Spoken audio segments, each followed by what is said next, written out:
नमस्कार. 8:30च्या बातमीपत्रात मी शिवानी जोशी आपलं स्वागत करते. सुरुवातीला एक नजर ठळक बातम्यांवर. छत्तीसगड नक्षलवादी हल्ल्यानंतर गृहमंत्री राजनाथ सिंग आज घेणार आढावा बैठक. गृहराज्यमंत्री हंसराज अहिर देणार सुकमाला भेट.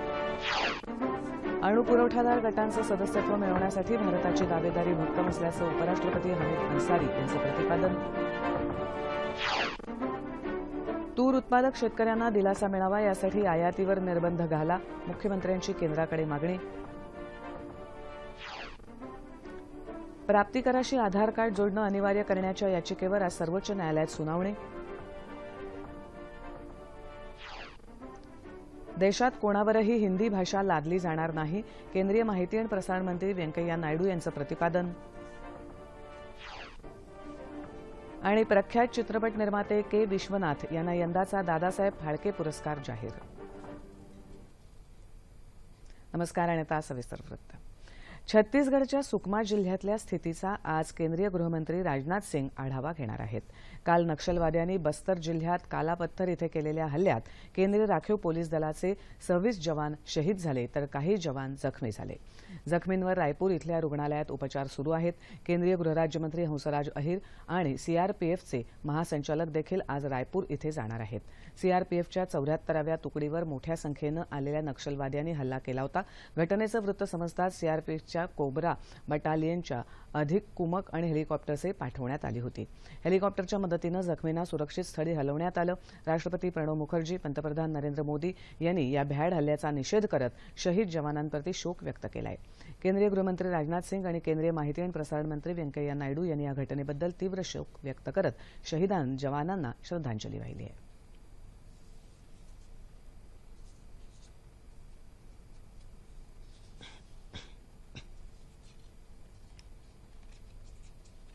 घटना बड़ी है, बहुत ही दुखद है, बहुत ही दुर्भाग्यपूर्ण है और इसे मैं एक चुनौती भी मानता हूं. और वैसे मैंने अपने गृह राज्य मंत्री श्री हंसराज अहिर को कहा है तुरंत छत्तीसगढ़ पहुंचने के लिए. और मैं भी कल अभी डॉक्टर रमन सिंह जी से बात करने की मैं कोशिश कर रहा हूं. नए विकास कार्यों में वो बाधा पैदा कर रहे हैं नक्सली, इसमें कहीं दो मत नहीं है. बहुत ही विडंबना है कि जम्मू काश्मीरमध्ये श्रीनगर इथे आज सुरक्षा दलांची एकत्रित बैठक होणार असून मुख्यमंत्री मेहबूबा मुफ्ती या बैठकीचं अध्यक्षपद भूषवणार आहेत. सीमेवर तैनात असलेल्या विविध तुकड्यांचे प्रमुख तसंच जम्मू काश्मीरचे पोलीस महासंचालक, बीएसएफ, सीआरपीएफ, आयबी आणि रॉ या संघटनांचे वरिष्ठ अधिकारी बैठकीत सहभागी होणार आहेत. गेल्या काही दिवसात जम्मू काश्मीरमध्ये घडलेल्या घटनांच्या पार्श्वभूमीवर ही बैठक होत आहे. या संदर्भात काल मेहबूबा मुफ्ती आणि पंतप्रधान नरेंद्र मोदी यांच्यात नवी दिल्ली इथे चर्चा झाली.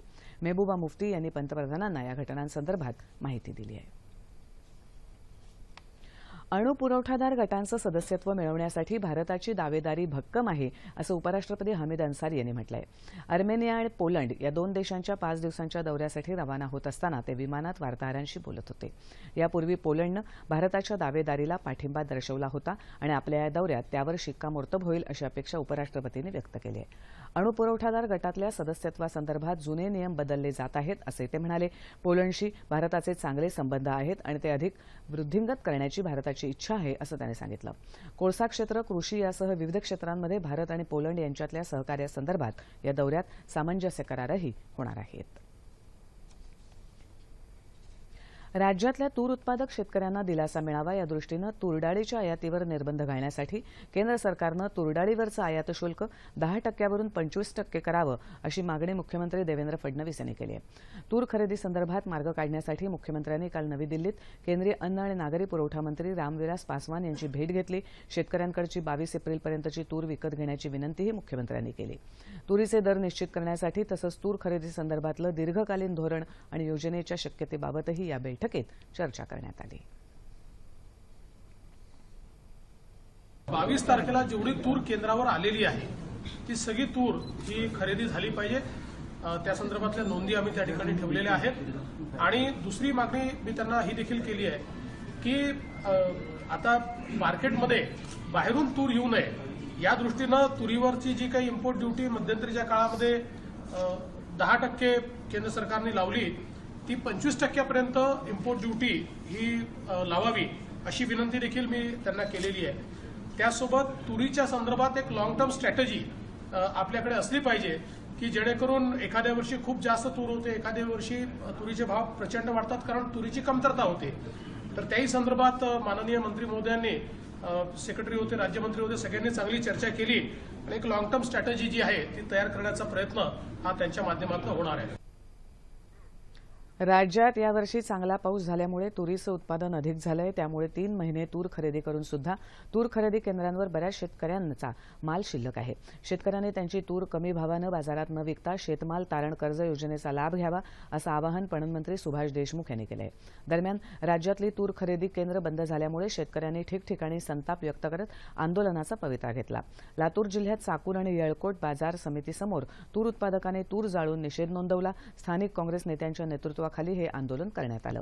वाशिम जिल्ह्यातही गेल्या महिनाभरापासून तूर डाळ खरेदी बंद असल्यानं शेतकऱ्यांनी तुरीची प्रतिकात्मक होळी केली. काही ठिकाणी शेतकऱ्यांनी रास्ता रोको आंदोलनही केली. जालना जिल्ह्यातही तूर खरेदी थांबल्यामुळे शेतकरी चिंतेत आहे. तीर्थपुरी इथे शेतकऱ्यांनी रास्ता रोको आंदोलन केलं. हिंगोली इथेही शेतकऱ्यांनी जिल्हाधिकाऱ्यांना यासंदर्भात निवेदन दिलंय. तूर खरेदीबाबत विरोधी पक्षांनीही आक्रमक पवित्रा घेतलाय. संपूर्ण तूर खरेदी झाली नाही तर राज्यभर आंदोलन करण्याचा इशारा काँग्रेसचे प्रदेशाध्यक्ष अशोक चव्हाण यांनी दिलाय. विधानसभेतले विरोधी पक्षनेते राधाकृष्ण विखे पाटील यांनी तूर खरेदीत सरकारनं शेतकऱ्यांचा विश्वासघात केला असा आरोप केलाय. तुरीबाबत सरकारचं नियोजन पूर्ण फसलंय असा आरोप विधान परिषदेचे विरोधी पक्षनेते धनंजय मुंडे यांनी केलाय. तूर खरेदी, तुरीला हमीभाव आणि शेतकऱ्यांना बोनस द्यावा अशी मागणी त्यांनी केली आहे. प्राप्तिकर विवरणपत्र दाखल करताना आधार कार्ड अनिवार्य करण्याच्या केंद्र सरकारच्या निर्णयाला आव्हान देणाऱ्या याचिकेवर आज सर्वोच्च न्यायालयात सुनावणी होणार आहे. प्राप्तिकर विवरणपत्र दाखल करण्यासाठी आधार कार्ड अनिवार्य करण्याच्या कारणांची विचारणा सर्वोच्च न्यायालयानं सरकारकडे केली आहे. सरकारच्या या निर्णयाविरोधात 3 याचिका दाखल झाल्यात. या याचिकाकर्त्यांनी आधार कार्डाला पॅन कार्डाशी जोडण्याबाबतही आक्षेप घेतलाय. आतापर्यंत आधार कार्ड अनिवार्य केलं जात नव्हतं आणि सर्वोच्च न्यायालयानं देखील आपल्या आदेशात हे स्पष्ट केलं असल्यानं सरकारनं केलेली सक्ती अयोग्य असल्याचं याचिकाकर्त्यांचं म्हणणं आहे. ही सक्ती आपल्या गोपनीयतेच्या अधिकाराचं उल्लंघन असल्याचंही याचिकेत म्हणण्यात आलं आहे. देशात कोणावरही हिंदी भाषा लादली जात नसून इतर प्रादेशिक भाषांप्रमाणेच तिला प्रोत्साहन दिलं जात आहे असं केंद्र सरकारनं म्हटलं आहे. हिंदी भाषेचा वापर होत नसलेल्या राज्यांवर केंद्र सरकार हिंदी भाषा लादण्याचा प्रयत्न करत असल्याचा आरोप द्रमुक नेते M.K. स्टॅलिन यांनी केला होता. या पार्श्वभूमीवर सरकारनं हे स्पष्टीकरण दिलं आहे.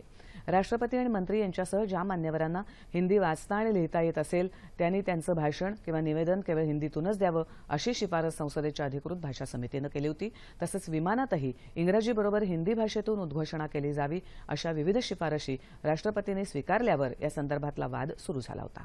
मात्र हिंदी भाषा कोणावरही लादली जात नसून हे आरोप निराधार असल्याचं केंद्रीय माहिती आणि प्रसारण मंत्री व्यंकय्या नायडू यांनी सांगितलं आहे.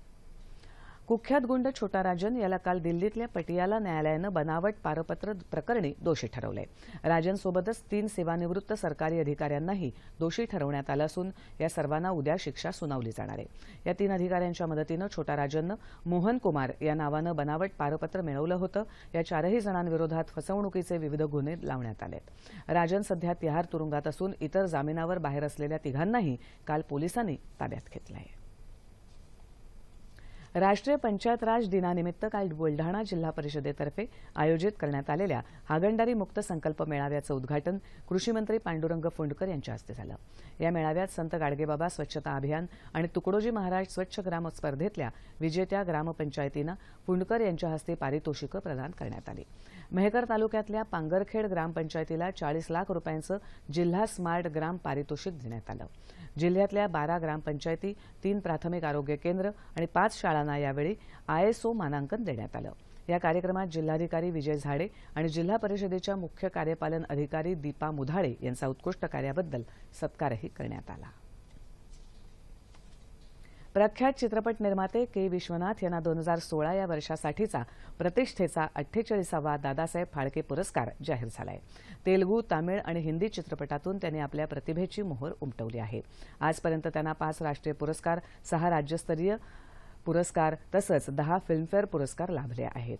CNN IBNच्या 100 उत्कृष्ट भारतीय चित्रपटांमध्ये के विश्वनाथ यांचे शंकराभरणम आणि सागरा संगमम या चित्रपटांचा समावेश आहे. हिंदीमध्ये सरगम, कामचोर, संजोग, ईश्वर, जाग उठा इंसान, संगीत, धनवान, शुभकामना असे चित्रपट त्यांनी केले. समांतर सिनेमा आणि व्यावसायिक चित्रपटांचा योग्य मेळ घालण्याचं कसब के विश्वनाथ यांच्याकडे आहे. के विश्वनाथ यांना 1992 साली पद्मश्री पुरस्कारानं गौरवण्यात आलं आहे. संतांच्या परंपरेतील श्री संत गोरोबा कुंभार यांच्या पुण्यतिथीनिमित्त कुंभार समाजाच्या वतीनं कोल्हापूर येथे काल गोरोबा काकांची रथयात्रा काढण्यात आली होती. मानवतावादी विचार आपल्या कृतीतून दाखवून देणाऱ्या संत गोरोबा कुंभार यांच्या पुण्यतिथीनिमित्त विविध कार्यक्रमांचं यावेळी आयोजन करण्यात आलं होतं. गोरोबा काकांच्या मूर्तीचं पूजन झालं. त्यानंतर कुंभार समाजातील विविध क्षेत्रात उल्लेखनीय काम करणाऱ्या गुणवंतांचा सत्कार संदीप नेजदार यांच्या हस्ते करण्यात आला. त्यामध्ये उत्कृष्ट मूर्तिकार सर्जेराव निगवेकर, निखिल बावडेकर यांचा समावेश होता. या कार्यक्रमाला आनंदराव सांगवडेकर, मनोहर यमगर्णीकर, लक्ष्मण आरेकर, संभाजी माजगावकर यांच्यासह कुंभार बांधव मोठ्या संख्येनं उपस्थित होते.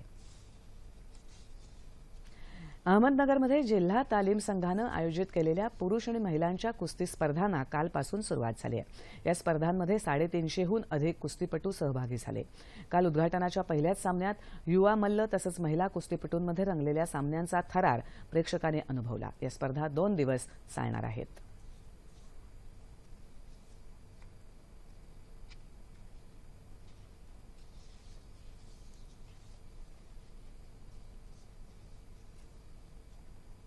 चीनमध्ये झालेल्या आशियाई ग्रँड प्रिक्स अॅथलेटिक्स स्पर्धेत भारताच्या मनप्रीत कौरनं गोळाफेक प्रकारात सुवर्णपदक पटकावलं आहे. 18.86 मीटर अंतरावर गोळा फेकून तिनं आपला पूर्वीचा राष्ट्रीय विक्रम देखील मोडला आहे. 2015मध्ये तिनं 17.96 मीटर अंतरावर गोळा फेकून हा विक्रम प्रस्थापित केला होता. या स्पर्धेतल्या कामगिरीमुळे मनप्रीत ऑगस्टमध्ये लंडन इथे होणाऱ्या जागतिक अजिंक्यपद स्पर्धेसाठी पात्र ठरले. या स्पर्धेमध्ये भारतानं एका सुवर्णपदकासह आणखी एकूण 7 पदकांची कमाई केली आहे. चीनमध्ये आजपासून सुरू होणाऱ्या आशियाई बॅडमिंटन स्पर्धेत सर्वोत्तम कामगिरी करण्यासाठी भारतीय खेळाडू सज्ज झालेत.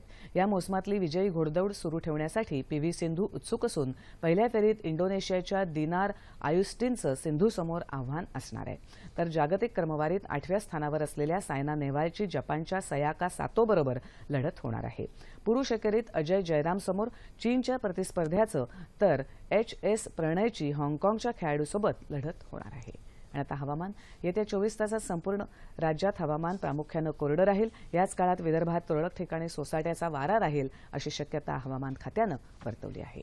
ठळक बातम्या पुन्हा एकदा. छत्तीसगड नक्षलवादी हल्ल्यानंतर गृहमंत्री राजनाथ सिंग आज घेणार आढावा बैठक. गृहराज्यमंत्री हंसराज अहिर देणार सुकमाला भेट.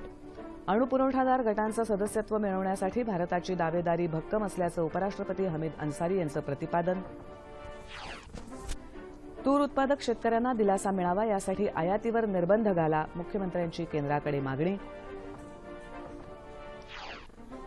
प्राप्तिकराशी आधार कार्ड जोडणं अनिवार्य करण्याच्या याचिकेवर आज सर्वोच्च न्यायालयात सुनावणी. देशात कोणावरही हिंदी भाषा लादली जाणार नाही, केंद्रीय माहिती आणि प्रसारण मंत्री व्यंकय्या नायडू यांचं प्रतिपादन. आणि प्रख्यात चित्रपट निर्माते के विश्वनाथ यांना यंदाचा दादासाहेब फाळके पुरस्कार जाहीर. याबरोबरच हे बातमीपत्र संपलं. पुन्हा भेटूया 11:30 वाजता आपल्या सह्याद्री वाहिनीवर. नमस्कार.